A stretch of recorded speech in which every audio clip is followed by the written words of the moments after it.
Alors, les différentes méthodes de détection. On va voir qu'il y en a principalement trois. Il y en a des anciennes aussi, mais j'en parlerai pas. Mais on va parler des principales. Comment peut-on détecter une planète? Alors, indirectement. Rappel de physique, évidemment. Vous savez tous qu'une planète ne tourne pas autour de son étoile, mais c'est que l'ensemble des deux qui tournent autour de leur centre de masse, hein, leur centre de gravité ou barycentre, comme on dit en mathématiques. Hein. Donc, si la planète tourne autour de l'étoile, l'étoile fait quand même un léger mouvement imperceptible, hein, mais imperceptible à notre œil, mais qui peut être détecté par des instruments de mesure. Hein, vous voyez ici le centre de gravité du système, l'étoile tourne autour de ce centre, la planète tourne autour aussi, alors ça fait un petit mouvement de balourd comme ça. Hein. Et évidemment, si on pouvait détecter ce mouvement de l'étoile, parce que détecter le mouvement de la planète, on n'y arrivera jamais, mais si on pouvait détecter ce mouvement de l'étoile, ça voudrait dire qu'il y a effectivement une planète qui tourne autour. Et c'est une méthode basée sur l'effet Doppler, parce que vous savez que lorsque une étoile s'éloigne de nous, sa lumière va plutôt être déviée vers le rouge. Quand une étoile s'approche de nous, elle va plutôt être déviée vers le bleu. C'est ce qu'on appelle l'effet Doppler ou le redshift, ou c'est tout un tas de noms.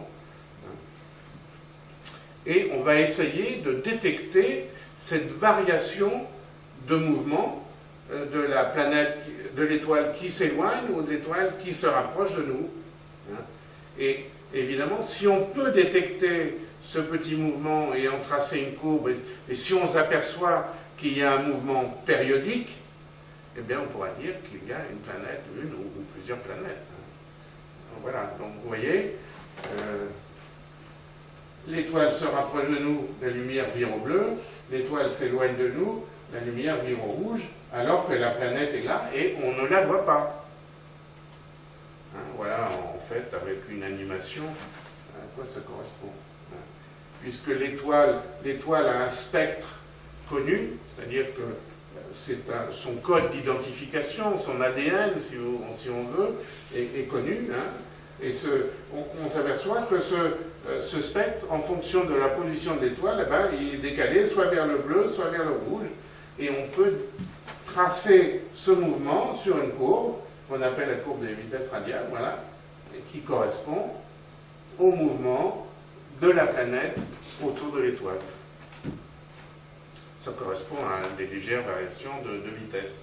Et c'est grâce à cette méthode que la première planète extrasolaire a été découverte par notre ami Michel Mayor de l'Observatoire de Genève en 1995.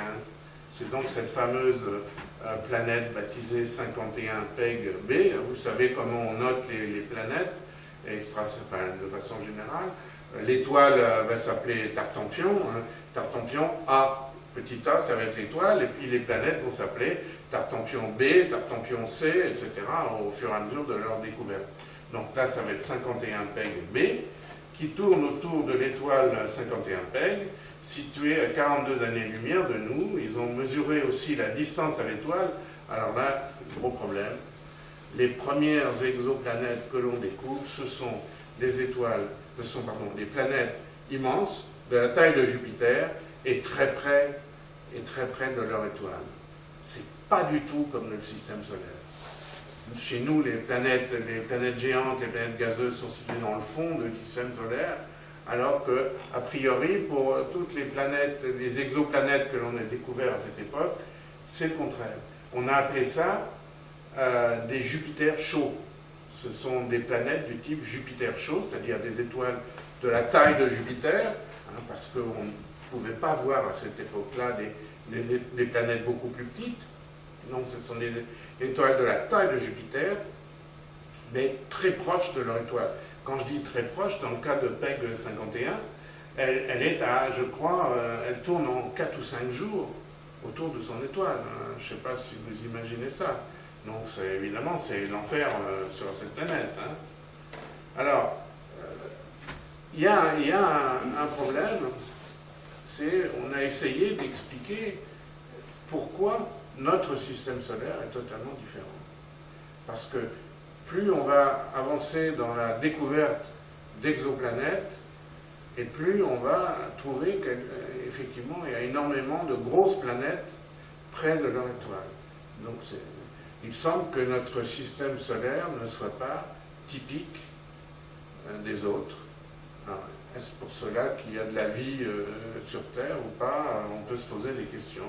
Alors, on a quelques explications sur notre système solaire et sur les systèmes avec des Jupiters chauds.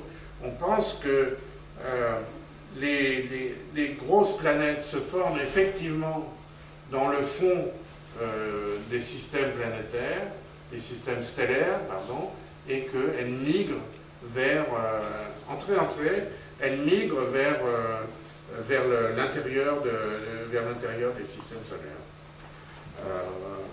Il y a beaucoup d'études à ce sujet, et on est en train de chercher. Parce que donc, notre système solaire, je le répète, est vraiment atypique par rapport à tous les systèmes qu'on a découverts jusqu'à présent. Alors, c'est bien ou c'est pas bien, je ne sais pas trop. Voilà la courbe qui a été découverte par Michel Mayor. Vous voyez, c'est des jours ici. Donc, vous voyez, en 4 ou 5 jours, c'est point de mesure. On voit bien une période. C'est donc la période de léger mouvement de l'étoile due à la planète qui tourne autour. Et Michel Mayor a mis donc ce mouvement en évidence.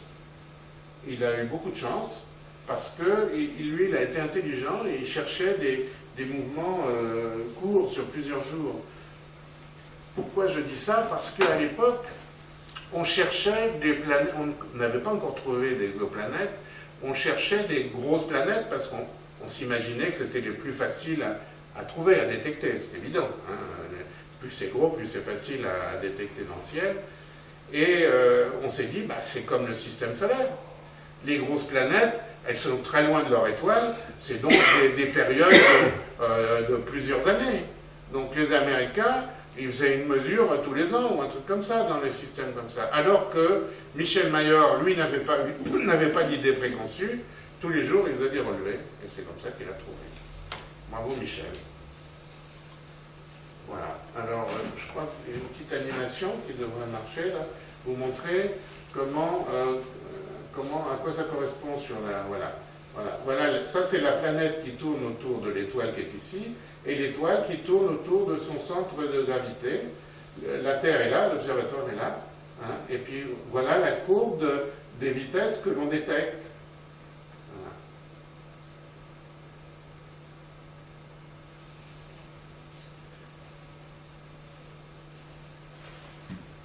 Et ça, c'est ce qu'on appelle la méthode des vitesses radiales ou la vélocimétrie.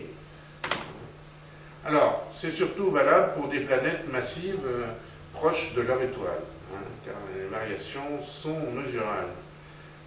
Des planètes comme la Terre ne sont pas encore détectables par ce type de méthode. Mais historiquement, c'est la première méthode et c'est une méthode qu'on va pouvoir combiner avec d'autres dans le futur. Alors, il y a de nouveaux instruments, c'est des spectromètres qui mesurent ces vitesses radiales, et notamment un qui s'appelle ARPS, qui a été aussi développé par Michel Mayor à l'Observatoire de Genève, et qui, justement, a permis de faire beaucoup de progrès dans ce système de détection, et qui a permis de découvrir un système multiple qui s'appelle Gliss 581, dont je vais vous parler.